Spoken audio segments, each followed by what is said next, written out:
गांधी जी के हजारों कामों के ऊपर सवाल उठ सकते हैं, डिबेट हो सकती है, ये ठीक किया गांधी जी ने, ये गलत किया। लेकिन ये कोई नहीं कह रहा कि वो भारत के राष्ट्रपिता नहीं है। ये राष्ट्रपिता कब बने, कब रेजोल्यूशन पास हुआ कि वो हमारे पिताजी हैं, ये हमें बताया नहीं गया। भाई हमें पता तो चल जाता कि हमारे पिताजी ये हैं। वो कब कौन सा रेजोल्यूशन पास हुआ और देश में कहां पे ये इतना बड़ा माहौल बना कि देश के सारे लोग उनको राष्ट्रपिता बनाना चाहते हैं। अपने देश को भरोसा दिलाया और पूरी ताकत से कहा कि पाकिस्तान अगर बना तो मेरी लाश पे बनेगा। मैं एक उसकी सिमिलरिटी नहीं खींचना चाहता,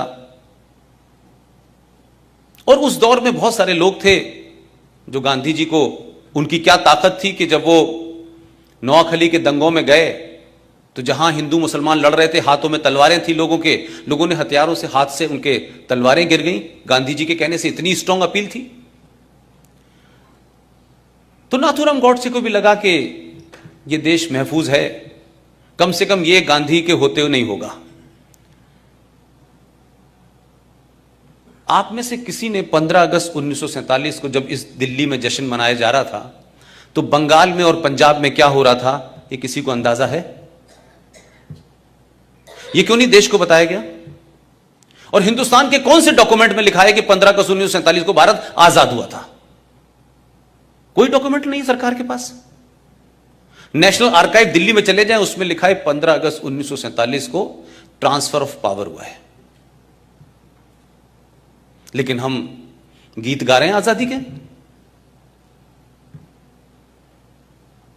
लिहाजा गांधी जी ने जो भरोसा देश को दिया, कोई तस्वीर ऐसी याद है हिंदुस्तान के किसी छोटे बड़े अखबार में कि जिस दिन 15 अगस्त को झंडा फहराया जा रहा था तो गांधी क्या कर रहे थे, गांधी थे कहां बैठे हुए थे? कोई प्रतिक्रिया है उनकी? तो ये आजादी, जिसको आप आजादी कह रहे हैं, जिसको हम सब लोग आजादी समझ रहे हैं, जिसमें 21 लाख लोगों की सरकारी रिकॉर्ड के हिसाब से मौत हुई है, सबसे ज्यादा लाशें पंजाब से की, सबसे ज्यादा उसके बाद लाशें बंगाल में हुई। गांधी के हत्यारे की चिंता है लोगों को। 21 लाख लोगों का मर्डर हुआ, 21 लाख लोग मारे गए, उनका जिम्मेदार कौन है? उसकी भी कोई जिम्मेदारी लेगा कि नहीं लेगा? वो किसके खाते में जाएंगी भाई? और क्या इस देशवासियों से पूछा था आपने कि हम एक लाइन खींच देंगे पंजाब से और एक लाइन खींच देंगे बंगाल में और ये मुल्क को हम बांट देंगे? ये किसने तय किया था? कौन कॉन्स्पिरेटर थे? क्या गांधी जी को नहीं पता? क्या गांधी जी की सहमति से नहीं हो रहा था? कि गांधी जी को नहीं पता था कि कौन कौन लोग इसमें शामिल हैं? तो गांधी जी की क्या प्रतिक्रिया थी भाई? अंबेडकर से उनका किसी बात पे विवाद हो गया तो अंबेडकर जी के पास पहुंचे और कहा कि मैं आपकी बात से सहमत नहीं हूं, और धरने पे बैठ गए। तो अंबेडकर जी के शब्द हैं, उन्होंने कहा, गांधी जी आपकी जरूरत इस देश को है, आप अनशन मत करिए, मेरी बात ठीक है, लेकिन क्योंकि आप देश के लिए जरूरी हैं इसलिए मैं आपकी बात की वजह से अपनी बात वापस ले रहा हूं। फिर एक दूसरी घटना घटी जब सुभाष चंद्र बोस को कांग्रेस का अध्यक्ष बनाया गया, तब भी गांधी जी ने धरना दे दिया। मैं आज पूछता हूं 2019 में, गांधी जी जब जिन्ना अपनी जिद पे अड़ गया था कि पाकिस्तान को बांटेंगे, तो आप उसके सामने धरने पे क्यों नहीं बैठे थे?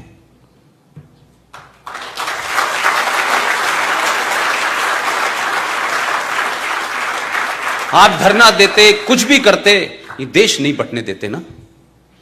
मैंने कोई एपिसोड नहीं देखा गांधी जी ने जिन्ना से बात की हो कि देश मत बांटो। तो जो आपने रवैया अंबेडकर के साथ किया, सुभाष के साथ किया, वो जिन्ना के सामने क्यों नहीं किया आपने?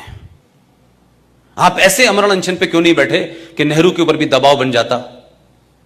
आपने तो उस कॉन्स्पिरेसी में शामिल हुए आप कि जिस जवाहरलाल नेहरू को 14 में से एक भी वोट नहीं मिला था, फिर भी आपने अपने हाई मॉरल ग्राउंड को स्टार्ट किया और कहा पटेल से, क्या कहते कि नेहरू की हार मेरी हार है, और पटेल जी ने कुर्सी छोड़ दी।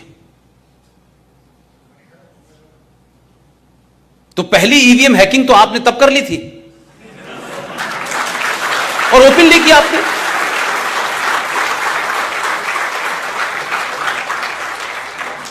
तो हम किसी आदमी को एक देवता की जगह बैठा दें और फिर उससे कहेंगे जो तुम कर रहे हो वो ठीक है, और उस पर सवाल उठाएंगे तो लोग कहेंगे देखिए साहब गांधी जी के बारे में, गांधी जी ऐसे थे। भाई गांधी जी को क्रिएट किया गया, मेरा मानना यह है।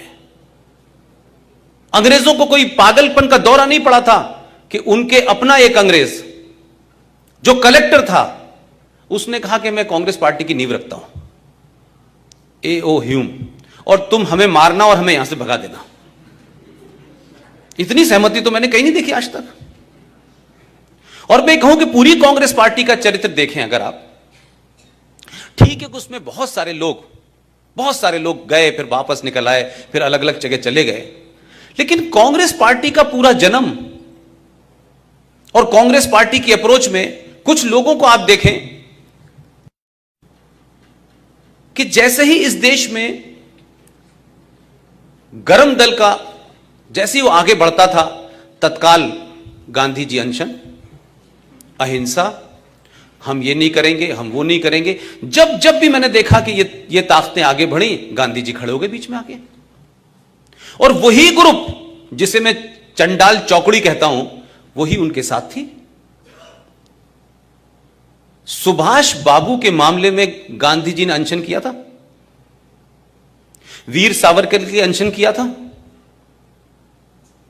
तो जो लोग दिल्ली में थे और दिल्ली में सुबह सुबह लिखते थे लेटर टू डॉटर मॉर्निंग,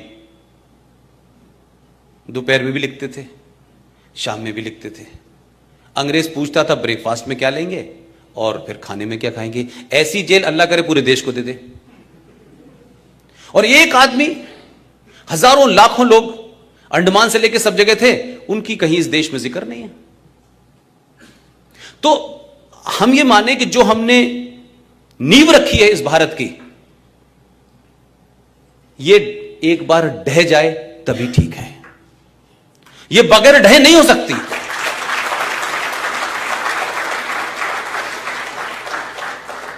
हमने ये देश इसलिए आजाद नहीं कराया था कि नेहरू जी प्रधानमंत्री बन जाएं 16 साल, और उनकी ताजपोशी जब मुमकिन होती है जब इस देश के एक आदमी को, आज के रिकॉर्ड में अगर कहूं तो 1945 में उस आदमी को अंग्रेजों से मिलकर नहीं हटाया गया।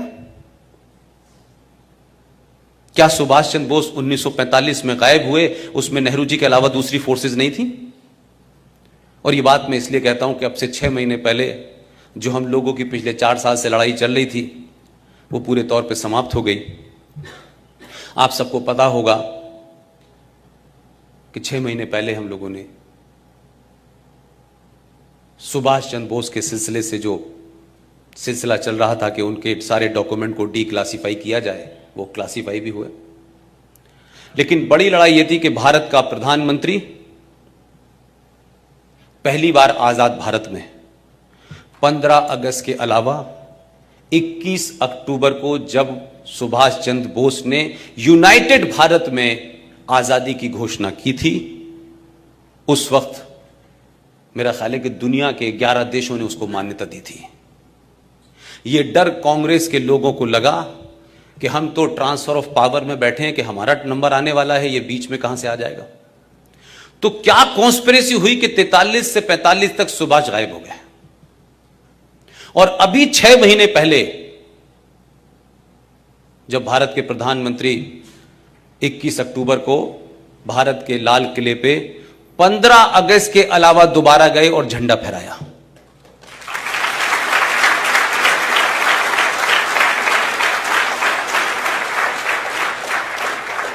नरेटिव को बदलने में समय लगेगा। अगर यह भारत आज बन रहा होता तो आपकी लड़ाई बहुत मुश्किल नहीं होती। समस्या यह है कि हमारे घर में हमारे ही बच्चे, हमारी ही जनरेशन के लोग पिछले 70 साल से जो उनको इंजेक्ट किया गया है इतिहास के नाम पे, उनके अंदर से उसको हटा करके उसको गलत साबित करके जो सही बात है वहां तक पहुंचने में एक लंबा समय लगेगा। इसलिए यह लड़ाई ज्यादा लंबी है। इसलिए गांधी जी का नाम लेते ही कुछ लोग चिल्लाने लगते हैं। इसलिए जैसे ही वीर सावरकर का नाम आता है, वो गद्दार था, आपने खुद ही नैरेटिव गढ़ दिया है कि वीर सावरकर ने गद्दारी की और चिट्ठी लिखी, लेकिन वही लोग देश के ये नहीं बताते कि 1980 में मैडम इंदिरा गांधी ने जो सावरकर के परिवार को चिट्ठी लिखी है, वो एक किताब है, उसमें पब्लिश हुई है। उसमें उन्होंने कहा है कि सावरकर भारत की धरती का वो सपूत है जिसने भारत की आजादी में बहुत बड़ा रोल प्ले किया है। उसके वारिस कह रहे हैं, उसके परिवार के लोग कह रहे हैं, और उसकी पार्टी ये कह रही है कि सावरकर ने तो माफी मांगी थी। अब एक नैरेटिव बन गया है तो उस नैरेटिव को हटाने में समय लग रहा है।